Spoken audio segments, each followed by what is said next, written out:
Hello বন্ধুরা, আজকে অনেকদিন পর একটা ভিডিও নিয়ে এলাম। তোমরা জানোই আমার ননদের বিয়ে হয়েছে, তো তার আশীর্বাদের দিনকে আমরা কি কি করেছি সেটা নিয়ে আজকে তোমাদের ভিডিওটা শেয়ার করছি। এখানে আজকে আমরা ছেলেকে আশীর্বাদ করতে যাব, তো তাই এখানে মাছটা আনা হয়েছে আর মাছটাকে আমি সাজিয়ে দিচ্ছি এইভাবে।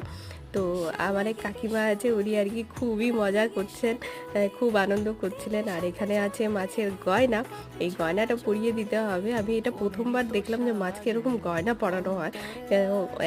কোনোদিন আমি এরকম দেখিনি যে মাছকে গয়না পরানো হয়েছে। এদিকে বাবা মিষ্টি নিয়ে চলে এসছে, আর এখানে আমরা মাছকে একদম ভালো করে নাকের নথ টিকলি সব পরিয়ে দিয়েছি। এখানে পান সুপরির একটা তত্ত্ব হয়েছে, আর এখানে মাছও রেডি আমাদের। তারপরে আমরা চলে এলাম ছেলের বাড়িতে। এখানে মাছকে আগে বরণ করা হচ্ছে, তারপরে ঘরে ঢোকা। এদিকে বাবা মা দুজনেই ছেলেকে আশীর্বাদ করছেন। আশা করি তোমাদের এই বিয়ের ব্লগগুলো ভালো লাগবে।